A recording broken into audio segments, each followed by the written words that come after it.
Hello, music teacher friends. Welcome to episode number 33 of the Beyond Measure podcast. My name is Christina Whitlock, here with you as always to act as your anytime piano teacher friend.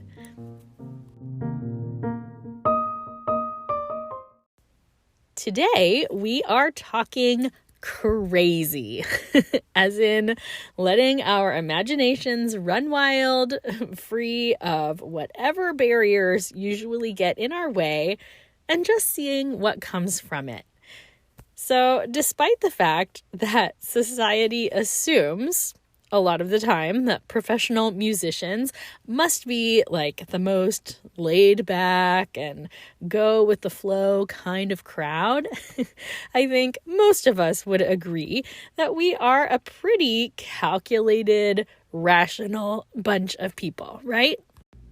I mean, I think we tend to be pretty numbers conscious, and since many of us depend on sort of a portfolio career, we are often constantly running scenarios in our minds where we're balancing questions of how much time we have and how much money we need and how to accomplish those things while cultivating at least a minimal amount of personal satisfaction, right? In other words, how can we make a livable income doing the things that are still feeding our creative inklings, yeah? Balancing the practical and the seemingly superfluous, if you will. Well, over time, I do think that these constant calculations can whittle away at the dreamer that lives inside of us. Just like I'm generalizing here about most musicians being fairly numbers driven, I will also be so bold as to suggest that we are often harboring an inner child, or whatever you want to call it, that just wants to create, or indulge, or help, or any number of things that have been somewhat suppressed since we also need that practicality in our lives. I don't know. Maybe you think I'm crazy listening to my explanation of all of those things. But I do believe that anyone, regardless of profession, though maybe especially creatives, will benefit from a little bit of what we're going to call crazy talk once in a while. Let me explain.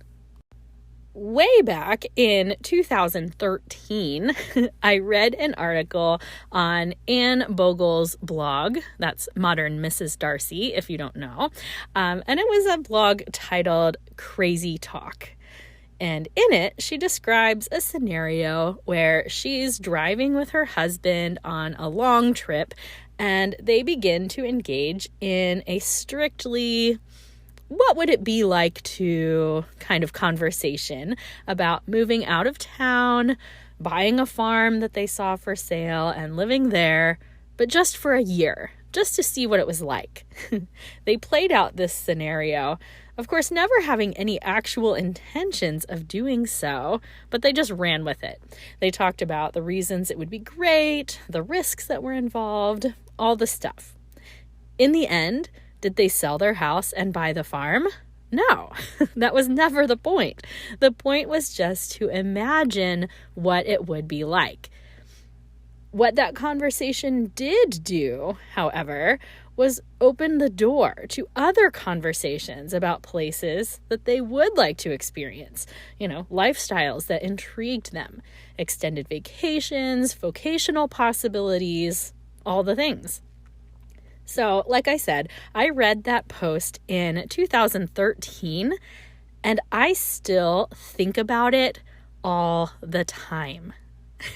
But let me tell you this, I am not very good at the whole crazy talk thing. I have discovered the more I live my life that I am woefully practical, like to a fault. And I happened to marry someone who is also very much the same way. We are just not crazy talkers by nature, but we're trying to work on it. Let me come at this from a different angle. A few years back, I attended a roundtable discussion forum that was geared towards vision planning for our local school system. And it was a typical roundtable format where there was a moderator of the group that would pose a question, and then each of us would consider our own personal answers. And then we would have a few minutes to discuss our ideas amongst our table mates. And after a few minutes of that, we would choose one person's idea and then present that to the entire room. Side note, I kind of love roundtable discussions like this. Give me any topic, set it up in that format, and I am there. Anyway, after working through multiple questions related to school system goals and logistics and all the things, we were asked one final question. It was this: if there were no barriers, no constraints of money, resources, legislation, whatever, what would we like to see happen for our schools? Whoa. I was so intrigued by that question. It's kind of equal parts exciting, yet also completely overwhelming, right? Like, if you could literally implement any program, any focus, anything, what would you do? No, seriously, what would you do, my friends? Not even necessarily within your public school system, but in your own life. If you didn't have, these bindings of finances or location or obligations in any regard, what would you do right now? I know music teachers well enough to know that none of us are going to sit idle for very long. So sure, we might initially say that we want to go park ourselves under a beach umbrella in Costa Rica and call it a life. But I would say that the vast majority of us are just not cut out for the solitary, self-indulgent life. Maybe I'm wrong about that. You can let me know. As pandemic after effects continue to run their course, it just feels like a really important time to engage in some crazy talk, right?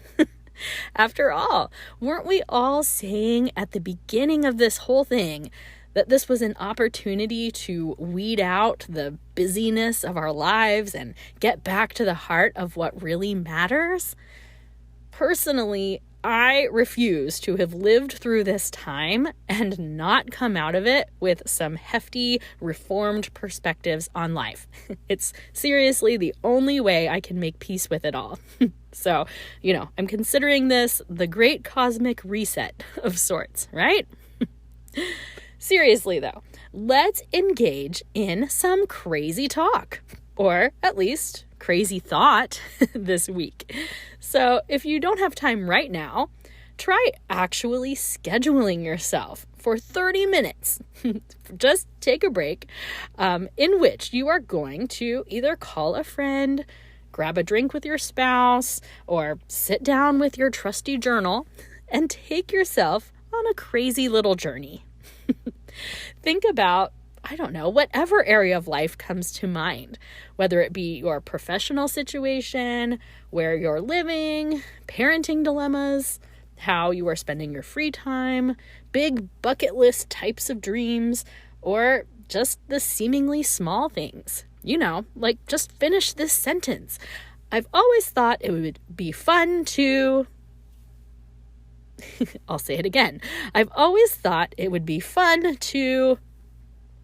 Seriously, what? What just popped in your mind? I've always thought it would be fun to... Was it a travel destination? Was it a physical activity? Was it a new approach to scheduling your students? What was it? Do you know that series of children's books by Laura Numeroff called, like, If You Give a Mouse a Cookie? There's a bunch of those, right? But they're fun little stories like, if you give a mouse a cookie, he's going to want some milk. Then he'll look in the mirror to make sure he doesn't have a milk mustache, and then he'll ask for a pair of scissors to give himself a trim. You know, of course, the story takes you on this long series of events that all stem from a mouse asking for a cookie, or whatever. Well, what if you build yourself your own crazy little mouse story? I'll give you an example from my very recent real life. Here's the deal. I am absolutely drowning in student referrals right now. I am turning away droves of students, and they're all from families that I really think I would love. So, yes, it's a very good problem to have. And yes, I know you're probably going to flood me with recommendations about making the jump into group lessons. And I know. And, well, maybe. But regardless, as fortunate as this situation is, it's really stressing me out. I desperately want these potential students to get a great musical experience. And I want to be part of it, but time. So anyway, I live in a college town, and as I'm stewing in these feelings over not being able to take all these students, I happened to stumble upon the fact that there was an administrative position open at the university near me, and it was a little intriguing to me.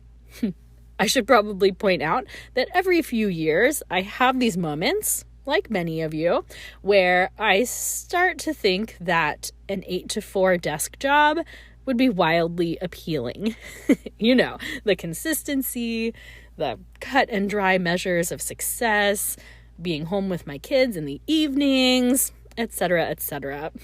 Not to mention, this particular position would come with a tuition waiver for my kids when the time comes for them to go to college, which, of course, I would be silly not to consider on at least some level, right?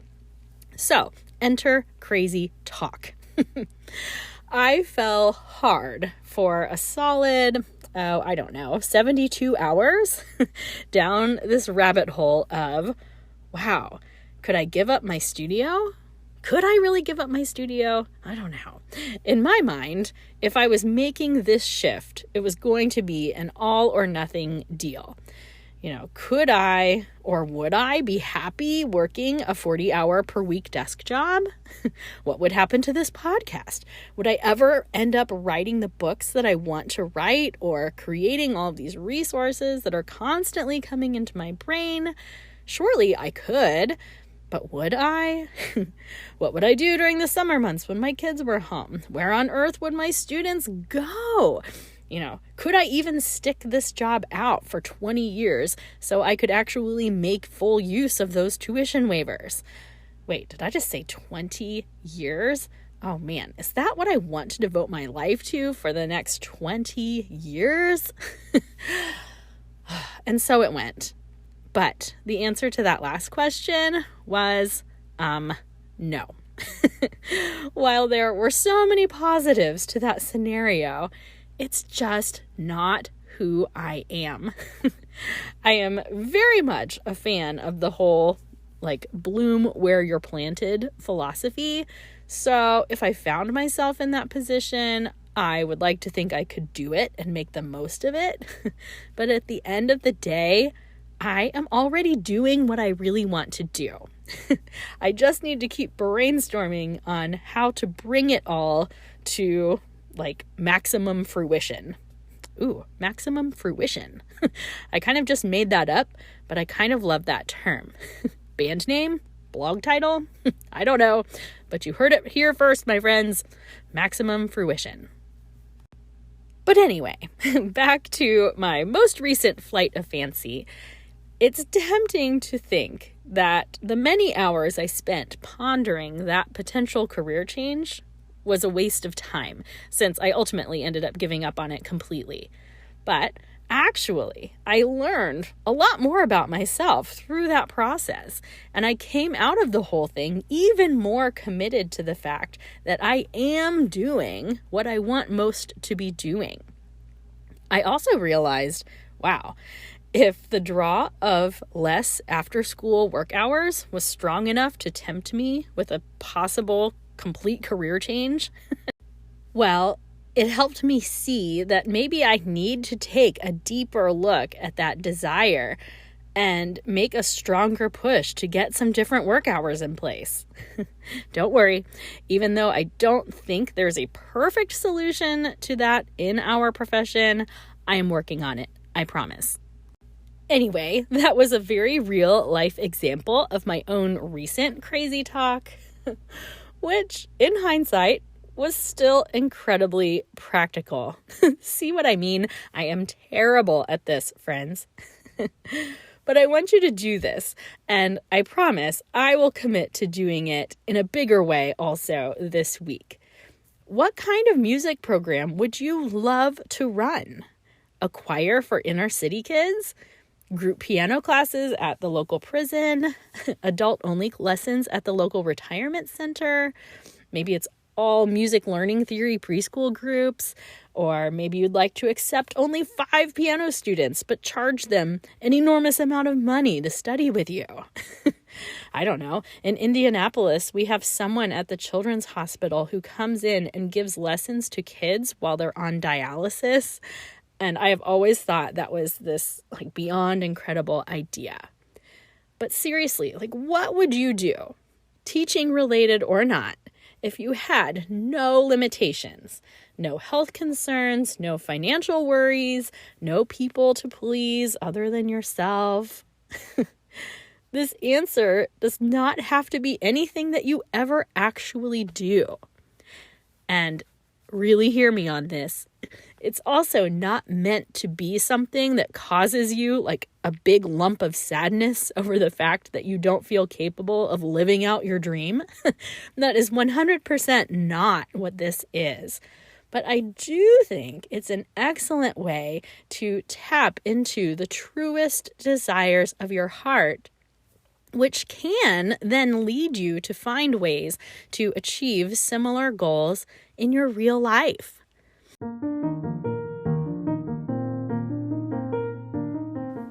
So, let's all do a little summer dreaming today, shall we? Let's toast.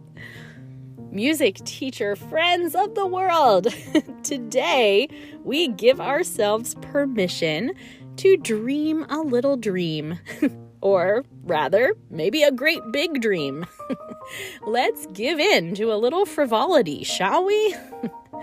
As people who identify as creatives, let's make sure that we haven't let practicalities steal our ambitions, okay? May we all look for ways to incorporate our innermost desires into our functional lives. It doesn't have to mean huge life changes, friends.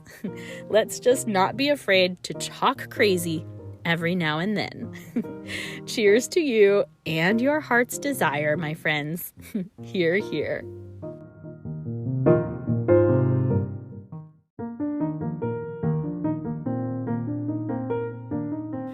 Okay, episode 33 is in the books, and I hope it was an enjoyable one for you. Let me know if you make time for Crazy Talk this week. You can share with me on Instagram and Facebook at Beyond Measure Podcast, or you can always shoot me a message at beyondmeasurepodcast@gmail.com. I would seriously love to hear from you. So, until next week, my friends, let's all work hard, rest well, and be nice. Take care.